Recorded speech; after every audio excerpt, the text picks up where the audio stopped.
Amém. Paz de Cristo, meus amigos, a todos os ouvintes da Rádio 93 FM, você que está na sua casa, você que está em seu trabalho, você que está na direção do seu veículo, meu amigo motorista, que está na condução desse coletivo, deixo uma palavra para você nesta noite. E a palavra que o Senhor reservou para os nossos corações, ela se encontra no livro dos Salmos. Livro dos Salmos, Salmo de número 65, verso de número 5 ao verso de número 13. A minha tradução, ela diz assim,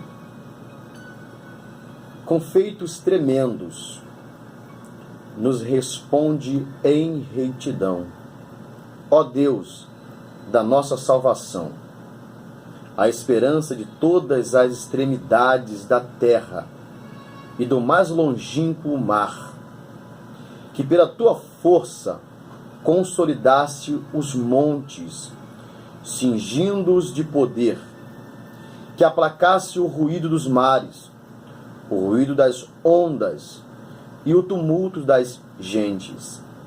Os que habitam nos fins da terra temem os teus sinais. Tu fazes exultar de júbilo as saídas da manhã e da tarde. Tu visitaste a terra e a refrescas. Tu enriqueces grandemente. O rio de Deus está cheio de água para dar cereal ao povo, pois assim a tens preparado. Enches de água os seus sulcos, e lhes aplaina as leivas. Tu amoleces com chuva e abençoas as suas novidades. Coroas o ano com a tua bondade, e as tuas veredas destilam gordura. Destilam sobre as pastagens do deserto. Os outeiros cingem-se de alegria. Os campos cobrem-se de rebanhos. Os vales vestem-se de espigas, regozijam e cantam. Que texto lindo! Esse texto que está inserido no livro dos Salmos, é necessário lembrarmos que o livro dos Salmos trata-se de um inário. A expressão Salmos deriva-se do hebraico Terrilim, e a Septuaginta, que foram os 72 judeus helenistas que realizaram esse processo de transliteração a pedido de Ptolomeu II. Ptolomeu II, vendo que a história do povo hebreu era muito importante, muito valiosa, vendo que seus registros poderiam cair no esquecimento, se perderem, Ptolomeu II, vendo que a língua hebraica arcaica estava entrando em desuso, vai ordenar ao sacerdote Eleazar que selecionasse judeus helenistas, judeus que dominassem tanto o hebraico arcaico, o hebraico primitivo, tanto quanto o grego, a língua que estava sendo mais falada nesse momento. Eleazar vai selecionar 72 judeus e eles vão realizar vão dar início a esse processo de tradução. Esse processo realizou-se em 70 dias, tornando-se assim conhecida como a versão dos 70, ou a Septuaginta.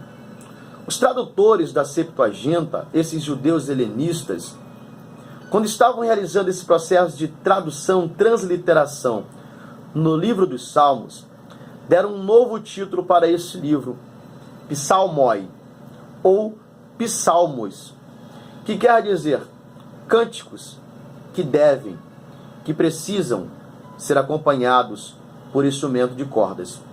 Observem que tanto a sua tradução para o grego, quanto nos originais hebraicos. O título dos Salmos está relacionado diretamente com a música. Analisando e conhecendo um pouco sobre a cultura e sobre a história dos judeus, devemos entender que os judeus sempre foram um povo festivo.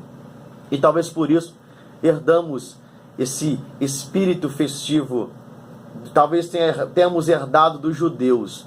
O povo de Deus é um povo feliz. O povo de Deus é um povo que gosta de festejar. O povo de Deus é um povo que gosta de se alegrar, mas na presença do Senhor. Então o título dos Salmos está diretamente relacionado com a música.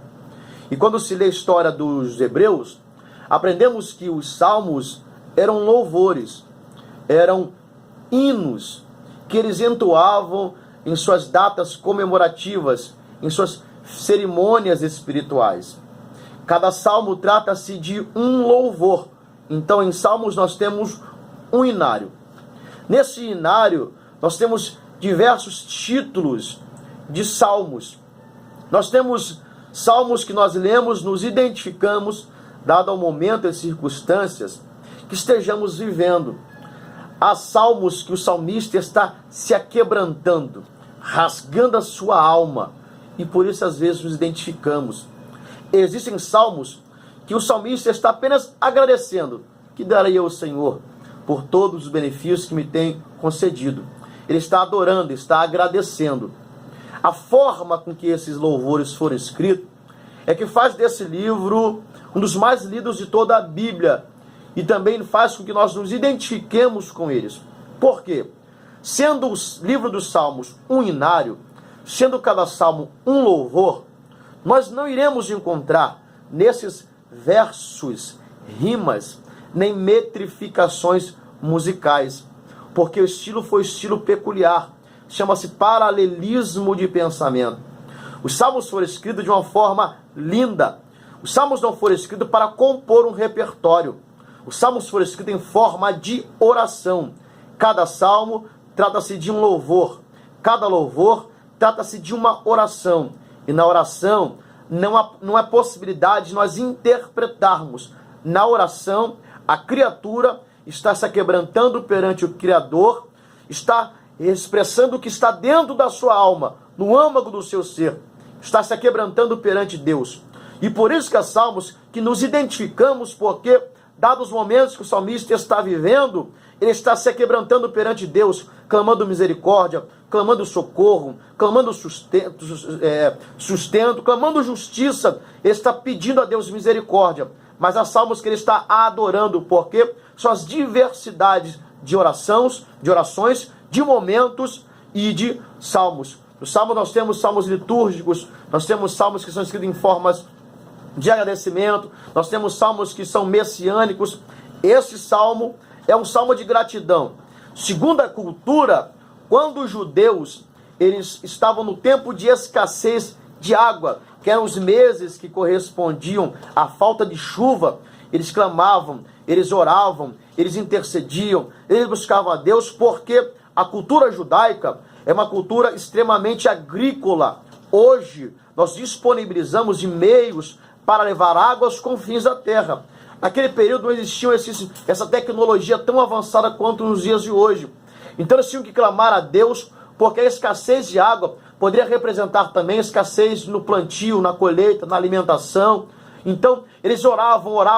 Segundo a história, quando as chuvas caíam sobre a terra seca, regando as sementes plantadas, regando as árvores que já estavam brotando com as suas folhas, aquela roupagem, eles entoavam esse cântico em forma de agradecimento. Então o Salmo 65 é um salmo de louvor. O Salmo 65 é um salmo de agradecimento. Eles estão agradecendo a Deus pela chuva que está sendo derramada sobre a terra seca. Pastor, o senhor não sabe a situação que eu estou vivendo hoje. O senhor não sabe como se encontra a minha saúde. Estou debilitado. O senhor não sabe como está a minha vida financeira. Estou passando por uma crise muito grande. O senhor não sabe como está o meu casamento. O senhor não sabe como está a minha vida. Não tenho motivos para adorar. Você tem motivo para adorar. Jó perdeu tudo que um homem poderia dizer que é um bem material, que é um bem pessoal, tudo aquilo que o homem pode priorizar como um ganho, como riqueza, ele perdeu, mas não perdeu sua fé em Deus. Ele pode ter perdido a sua saúde por um tempo, mas ele não perdeu o seu sentimento e o espírito de adorador. Ele adorou, Deus mudou as circunstâncias. Talvez a situação que você esteja vivendo hoje não lhe inspire nenhum sentimento de agradecimento. Adore o Senhor. Quando todos pensaram que Jó ele ia murmurar, quando o império das trevas pensou que Jó ele ia abandonar, apostatar sua fé, negar ao Senhor seu Deus, ele vai se reclinar e vai citar um dos versículos mais lindos, na minha concepção, em todo o livro de Jó. Ele vai dizer assim, ó: eu sei que o meu Redentor, ele vive, e que por fim, ele se levantará em meu favor. Ele tem certeza da justiça de Deus. Ele tem certeza da fidelidade de Deus. Eu te convido a adorar. Eu te convido a agradecer, porque eu estou por certo de que dias melhores virão para a sua história.